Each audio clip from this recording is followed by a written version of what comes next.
we'll transition into our next guest for today, who is in the commercial cannabis world in Michigan and in other states, and is the president of a brand called Happi, which is infused water, fused carbonated water products, and first to market in Michigan. And we're going to learn about that and what brings president of Happi, Lisa Hurwitz, to Michigan and the branding of these products. Are you with us, Lisa? I am. Sorry, I'm not on video today, guys. I'm in transit, but great to be here, and thanks for having me this afternoon. Right on. Glad you were able to make it on. And this is pretty interesting to a lot of us. Talk about this new product and the journey that it gets here. So, if you don't mind, I'll give you the floor and let us know about how you got here and what you're doing. Yeah, absolutely. So I'm not sure how many of your listeners know, but you can actually drink cannabis, which is pretty cool. That was kind of the impetus behind the Happi story. My business partner, Joe Reynolds, and I, about 2 years ago, he was sitting around with his wife one day and said, I'd really love to cut back on my alcohol consumption. What if we could, drink cannabis? And it was kind of like a pie in the sky idea back then. There were a few folks out in California starting to think about it and tinker with it. And that's really how Happi was born, out of the kind of concept of wanting to, be able to consume cannabis in a way that's far more social. And, also just in a very different format than, a smokable or an edible, which I know a lot of people aren't huge fans of. So Happi is the first to market, cannabis beverage in the state of Michigan, which has been really exciting and also very challenging, and happy to talk about that. We love Michigan as a market, given the beverage regulations. And it's really healthy. It's a microdose. So right now we have a 2.5 milligram on the market. We're looking at a 5 milligram. So it's really designed to bring new consumers into the category, and primarily women, which is exciting because there's a lot of products, especially with the pandemic and all the anxiety and everything that's going on.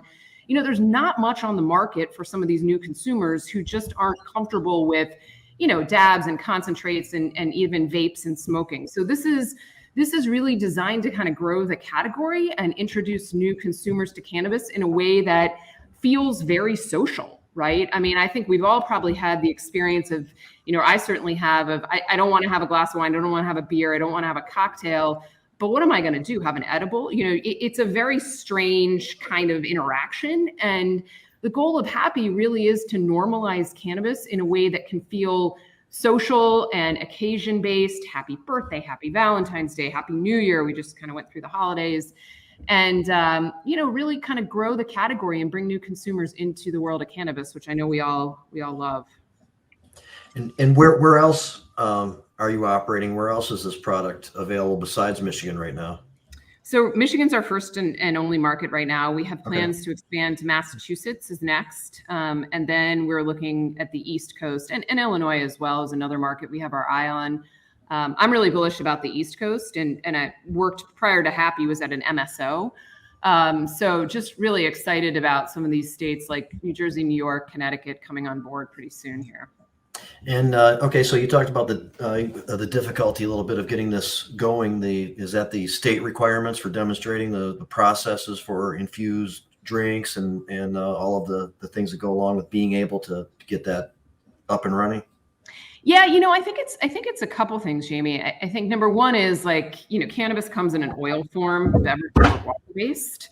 So even one funny thing that happened to us this summer that demonstrates that is we went through testing and it was tested as an edible because beverage regulations hadn't really kind of come out on the testing front. And of course, the water content's way too high in Happi, right? Because it's a beverage, not an edible. So everything had to be adapted, kind of for the first time for Happi in the state of Michigan, which is exciting. But I think, at its base level, just getting the dosing right, which we have kind of nailed, and we're really excited about some innovative dosing technology we've worked through with our canning company to kind of that emulsion piece. How do you make oil and water emulsify and stay consistently emulsified so that you don't take a sip and have like a giant sip of cannabis oil on your front, first sip? You want that kind of classic sipping experience all the way through. You can't taste the cannabis at all in Happi.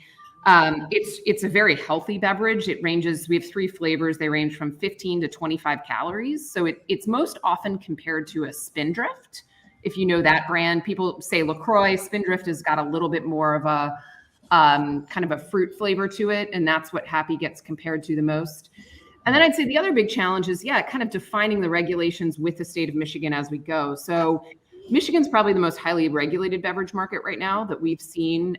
They require a minimum of 3 months of shelf stability testing and GMP certification for any facility producing the beverage, which is awesome because when we kind of move towards more legalization and kind of FDA requirements, that's going to be something you're going to see more and more of, we believe.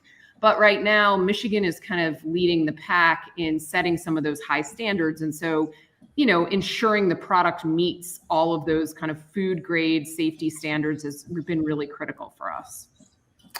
So you have these 3 products right now. 2.5%. They're the flavored waters. 2.5% of milligrams. I'm sorry, not percent. Yeah. 2.5 milligrams. THC, and that's where you're getting started, kind of appealing to those who don't want to really commit, maybe possibly to an effect or something like that.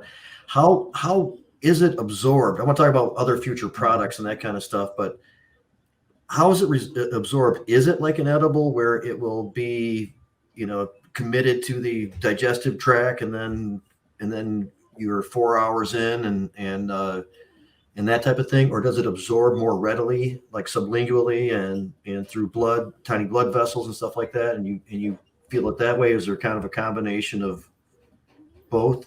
Yeah, it's a great question, Jamie, and you obviously know a lot about the science behind it. It's absorbed in the mouth first, so much more closely to a sort of sublingual. It's the saliva breaks it down to start with.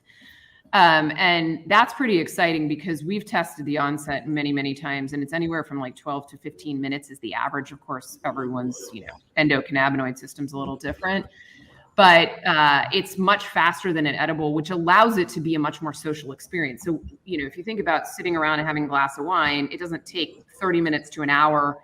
Even with some of these faster onset edibles, it can still take 30 minutes to an hour to be absorbed and to really feel the effects. With Happi and cannabis beverages, the goal is much faster, 12 to 15 minutes, and that's what we've observed. Right on. So that it's kind of like a tincture and some other things. And I've had drinks before. It sounds like maybe the technology is a lot better because mixing it has been an issue, as you described. Yeah, it requires emulsification, and there's a lot of different emulsion companies out there, technologies. There's a few new ones coming into Michigan, which is really exciting. I think we're going to see this really start to take off, but it requires that oil and water to be soluble and stay consistent all the way through that beverage, right? And that's the real trick here is you want not only precise dosing every time, you want that can to hit a 2.5 milligram if that's what we're trying to hit, but you also want it to taste good from first sip to last sip and the effect to feel even throughout. And that's, there's more and more sophisticated technology coming online, and we're excited to be paving the way in Michigan with some partners, both testing partners, emulsion partners, canning partners. This is all new. And pretty exciting stuff. So I think this is going to be an explosive space in cannabis over the next, 1 to 3 years. It's already getting pretty big in California. I would say that's the most developed beverage market. Massachusetts is starting to become a large one, and Michigan, I think, has tremendous potential. Right. So I think a lot of people like it, and certainly like the idea of it, although it's been in the comments, and it was one of my first thoughts. 2.5 milligrams or even 5 milligrams seems to be for certain markets, for certain people that maybe don't want to overdo it or aren't that familiar with whatever combination of things that you're finding that, somebody being able to choose a low amount is preferable, but there are plans to get higher, milligrams in these products for people such like many of us on this show. Yeah, absolutely. I mean, my first comment would be, I think, our core consumer with this product is really sort of the newer to cannabis consumer. That being said, I think all of you guys on the phone for certain occasions. The reason we started with 2.5, and I'll answer the second part of your question in a minute about our future pipeline, is because we wanted people to be able to have several in a sitting, right? So we wanted people to be able to have, not only 1, 2, 3, the same way you might have a beer, right? If you have a very high alcohol content beer, you can have less of them. If you have a lower alcohol content beer or lower alcohol content wine, or cocktail, you can have several in an evening. So that's the real idea, was to be able to have several. So if you're talking about a 10 milligram drink, there aren't that many people that could sit and have 4 or 5 of those in an evening and feel really comfortable. I think present company excluded, maybe. Of course, you guys probably absolutely could do that. But I think for, the bulk of the consumers out there, especially any of the new ones. That being said, I think we will go up very quickly. You'll see us launch in the spring a 5 milligram. Absolutely. We think that's going to probably be a sweet spot for the growing population in Michigan. We're also looking at, interesting different cannabinoid profiles, right? We purposely started very baseline with just THC, but we are looking at, obviously sleep is huge. Having a sleep tonic before bed, CBN, I'm a big fan of it personally. THCV and all sorts of, cannabinoid science we're playing with right now as part of our innovation pipeline. I was going to bring this up before. I don't want to interject before I forget about it. Related, I was going to bring up, there might be some whole plant complementary oils to work with the flavors that you like to get into, and instead of like just some components put together in the cannabinoid profile, you have more of a whole plant infusion that's complementary to the flavors that you're using. I'd like to see that in more products in general, but I think this one right here lends itself pretty well to something like that. Yeah, I totally agree, Jamie. I'd love even to hear, maybe if you open it up to you guys, you're certainly experts in this space. Like, what would you love to see? Milligram count aside, let's talk more flavor profiles, whole plant, terpene profiles. I'd love to hear your thoughts on maybe what you guys would like to see. Hey, I'll go first because I was about to just ask the same thing. Hi, Lisa. My name's Jim. I really like to eat healthy edibles myself. I like tinctures and things like that. So this is kind of like that, which is a kind of slow tincture, I guess. What kind of other healthy things are going in your drinks, and for someone like me? Yeah, absolutely. So it's all natural. It is sweetened only with a little bit of agave nectar. All the juices are completely organic. So we have 3 flavors. We've got lemon elderflower. So what we've done, to answer your question, is we've mixed kind of like a fruit.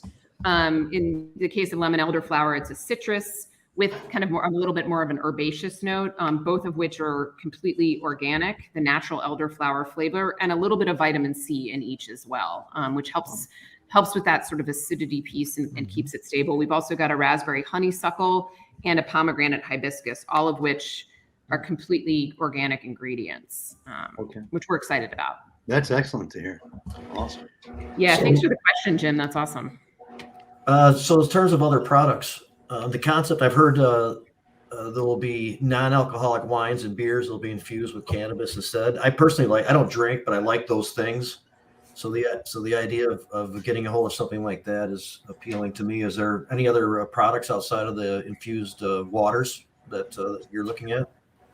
Yeah, we always have our eye on, I think we probably won't go down the beer and wine route just because there are a bunch, and, there's a all women's brand out of California I'll give a shout out to that I think will come into Michigan soon. It's an infused wine called House of Saka. I love that. I think that Happi will continue to be a little bit more kind of in the mixed drink space. The other thing people do, and of course this is not something we would promote, but have seen with our consumers a lot, is they'll use it as a mixer for alcohol, right? Mm-hmm. Or as which is kind of exciting too, because it really does taste delicious. So we'll probably stay more true to sort of like the mixed, kind of fruit forward profiles, a little bit more in the mixed drinks camp than I think beer and wine. But we welcome the more beverages on the market, the better for us. We love the category. And I think, the other thing we didn't talk about that's pretty exciting, and I think Michigan will go into this pretty heavily, is consumption at different events. if you think about the way we consume beer and wine at sporting events or concerts, and, obviously not as many of those going on now with all the COVID stuff, but when we get back to summer festivals and all of that, cannabis infused beverages are just perfect for those occasions. They're really, you think about a summer outside, we did some stuff with the DTE Energy Center this summer, right? And you're sitting outside and you're having listening to a concert outside of Detroit, and it's like, that's the perfect sidekick for that evening event. So we're excited for when kind of the consumption laws open up a little bit and we can see beverages roll in. Lisa, my name's Anton. I'm just curious, one of the things in the market that I think has been pretty hard to get are the drink enhancers. There's kind of a couple that are popping up now that I think are, they taste good, they have a good effect. Are you guys sticking with generally drinks that are already, like, prepackaged and mixed, or are you at some point thinking about the drink enhancer aspect of things as well? Yeah, Anton, that's an awesome question. We're going to stick for now with the pre-mixed drink. We call it sort of like a sessionable beverage. And again, it's because there is a big segment of the population, again, I'm probably not speaking to them on this call necessarily, that they don't want to mess with it, right? They just want, give it to me already pre-dosed, pre-mixed, so I know what I'm getting. It's the same consumer that's afraid of eating too many edibles, right? It's the same consumer that's afraid of getting too high and feeling out of control. So that's sort of where our sweet spot is. And they want it to be kind of pre-dosed and pre-mixed versus the beverage enhancers. But I like a lot of them on the market. And I think that's it's a great and growing category as well. Lisa, this is Rick. I know that you're in a bunch of different markets. Michigan has a shelf stability requirement which disallows for any refrigerated beverages. Are you in any markets where refrigerated beverages are allowed? And do you prefer this particular product to be consumed after being refrigerated? Yeah, Rick, great question. So Michigan's shelf stability requirements are 3 months, right? It has to stay shelf stable. Most states have no shelf stability requirement. So they'll do, the microbial testing and the kind of regular gamut of tests for an edible, but shelf stability is not one of them. In terms of drinking it cold, yeah, personally, and from our consumers, people love Happi cold, much like you'd love to have kind of a sparkling water cold. But it doesn't require refrigeration. So one of the great things, and I think one of the concerns when we first met with a lot of the provisioning centers was, well, A, we don't have a lot of shelf space or vault space, and B, does it need refrigeration because we don't have huge refrigerators sitting around? And the answer is, we've been providing a lot of them with refrigerators so that they can offer like a 4-pack. It's sold as a 4-pack right now. And it comes in 8.4 ounce slim cans, which are pretty cool looking. So, I think refrigeration is preferred, but absolutely not required. And when you pick it up at a dispensary, it's a lot easier for them if it doesn't come cold. Lisa, I have a question. The packaging, did you guys have to take extra precautions as far as child safety goes? You'd think a drink, just like any other, it's kind of a hot topic now, children accessing edibles and making sure that they're packaged in ways that either annotate that or are harder to get into. Was there any type of that when you were going through the packaging process? Yeah, Anton, it's an awesome question. And Michigan, it's timely, right? Because they're changing all their packaging requirements as of February 2nd. So we've gone through that whole process with the MRA. We started out just using better exit bags, to be honest with you. And we have switched to actually, if you go to a supermarket and you buy a 6-pack of beer, you often see those plastic tops. Yep. We have custom plastic tops, which we are putting on our cans, which will be, and there's sort of 2 different versions you'll see on THC beverages. Ours are kind of the pop ones that just come right off, like you see on beer cans. We like that experience versus the individual sliders that can also be on cans. So to answer your question, yes, you'll see us come out shortly after the new regulations come out with plastic tops to help with that child safety piece. Very cool. Yeah. But again, it's really interesting, right? This is all new stuff, and we've got a can size being a slim can. So if you think about like a Red Bull, it's similar to that. there were no the alcohol and beverage industry actually doesn't require that. You probably all keep beverages in your fridge, maybe that your kids, if they went and got a beer, if they pulled it off the shelf, they would drink it. Right. But it's funny that cannabis is regulated differently. So we had to work with a specific manufacturer to get those, child resistant tops for the slim cans to meet regulatory requirements, which is exciting. Or not. Is it distillate that you are the actual cannabis product? Is it a distillate that's being emulsified, or what is? Yeah, it's a distillate. It's a hybrid. We haven't it's not specific to an indica or a sativa. It's a hybrid distillate. Yeah, and our manufacturer I'd love to give a shout out to is Redbud Roots in Buchanan. They've been a great partner for us. That's where we're manufacturing Happi, and it's been a great partnership, which is exciting.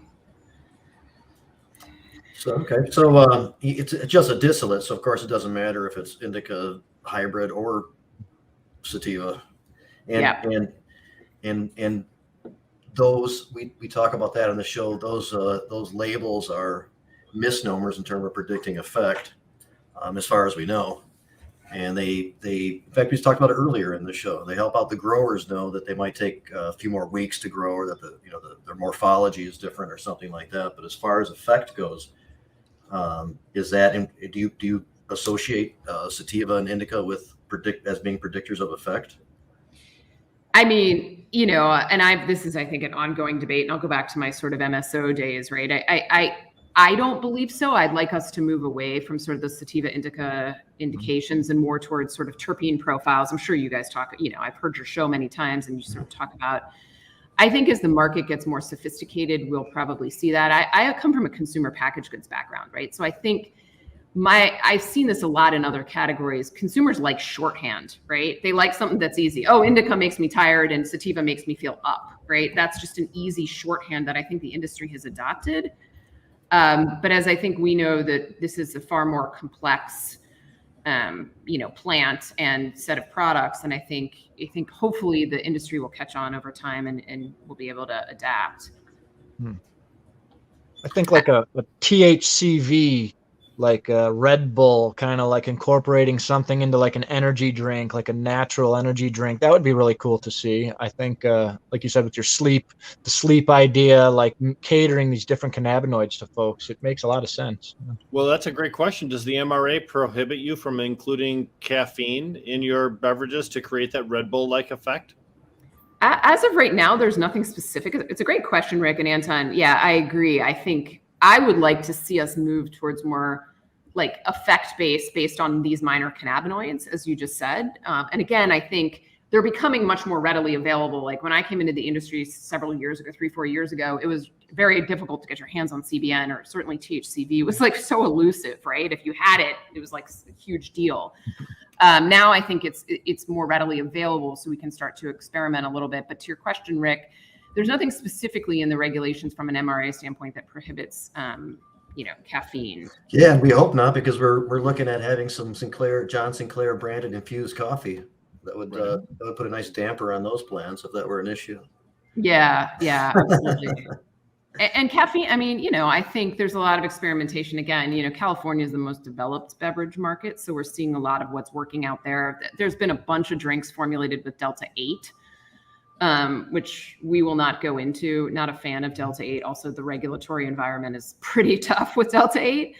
And as far as CBD, I think my personal take on CBD is it's so ubiquitous at this point that consumers don't even pay attention to it when it's in a drink or in a product sometimes. So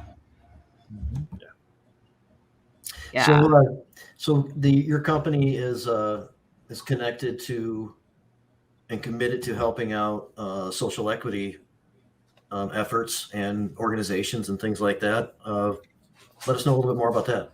Yeah, Jamie, love this topic. I think we, like many others, believe that, the Black and Brown communities have been disproportionately affected. And I saw it very much firsthand. I worked in the Chicago market for a while. And, with Michigan and Happi, we believe that, locally, working with a local organization was really critical. So we work with the Black and Brown Cannabis Guild of Michigan.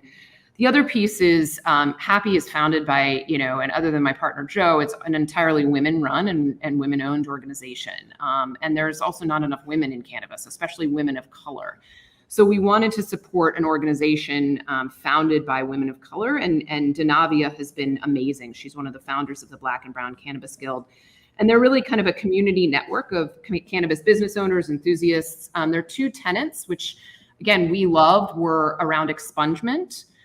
They've held a number of expungement events, and around employment, which I think is really critical. And again, I saw firsthand how important it is to give employment opportunities to people of color in this industry, and really help them grow. So we've been involved with some of their events. All of our merchandise, if you go to happyhourdrink.com and buy the merchandise, all the proceeds from our merchandise go to the Black and Brown Cannabis Guild of Michigan. And we're excited to continue to do more events with them around sort of expungement and employment throughout the year. Very cool. Yeah, exciting. And where are some places that people could go find the product right now? Yeah, great question. So we're in the major markets, Detroit, we're in Hazel Park, the Skymint's one of our big partners. So Skymint, Hazel Park, Skymint Ann Arbor, Skymint in Lansing, 315, there are 2 Grand Rapids stores. We're in Redbud Roots, Muskegon, Pinnacle Emporium in Buchanan, and we are expanding pretty rapidly. One of the exciting things I think about the Michigan market is just there's so many dispensaries that I think there's so much opportunity for brands, which is exciting. So are you familiar in Michigan, there's kind of a controversy with some of the bigger money interests and some of the efforts that they are making in the legislature and trying to use their influence and resources to peel back some existing rights that have been achieved over the years. And some of those companies that you mentioned are involved with that. So some people may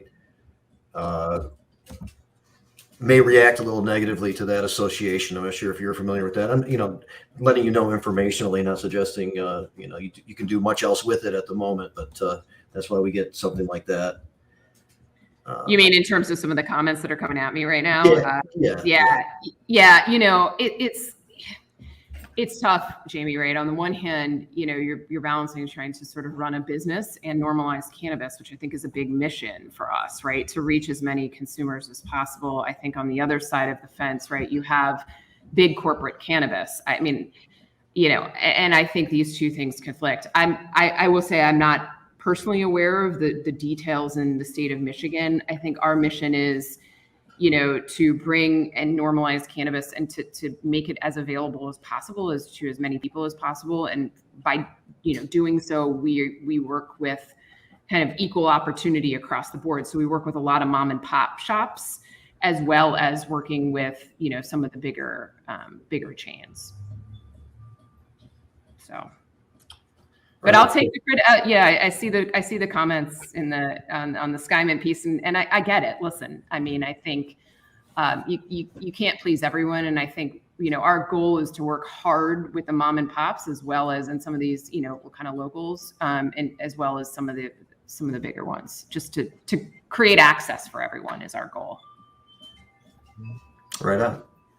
So it's about 5:30. Is there anything you'd like to make sure that we get in, that we discuss before we wrap up this segment that we haven't gotten to yet and that people need to know? Yeah, I mean, I think we covered most of it. I appreciate all the questions, and all I would say is would love for all of you to try Happi. Send us feedback, give us your honest opinion, send us ideas for new drinks. We are a small business. We are a startup. We are, women owned and operated, making a plug for more women in cannabis. I'm incredibly passionate about it. And would just love to, see you support a local Michigan, beverage company that's out there and really passionate about making healthy, cannabis accessible to more people in the state of Michigan. So we're excited about that. Cool. Appreciate that. And then there's a website people can go probably get some more information Yep, happy hour drink. So have your happyhourdrink.com, more information. You can also find us on Instagram at Happy Hour Drink. And yeah, hit us up. Let us know how you like the beverage. Give us ideas, give us feedback. And just appreciate you all listening and taking the time to spend some time with me today. We'll check it out. And yeah, appreciate you coming on and letting us know what's going on with this new product. And Lisa, that Happy Hour Drink website, is that with an I or with a Y? Happy with an I. Thank you, Rick, for that. Yeah. Happy with an I. We are happy. And have your next happy hour with us, right? Any time of the day. I know you guys consume at all hours. So hopefully happy hour can be in the morning. It can be in the afternoon. And it is happy with an I. Thanks for clarifying, Rick. You got it. right on. All right, Lisa, thank you very much. And good luck with everything. And we'll check out. Bye, Lisa. All right. Thank you Have so a good much. day. Bye-bye.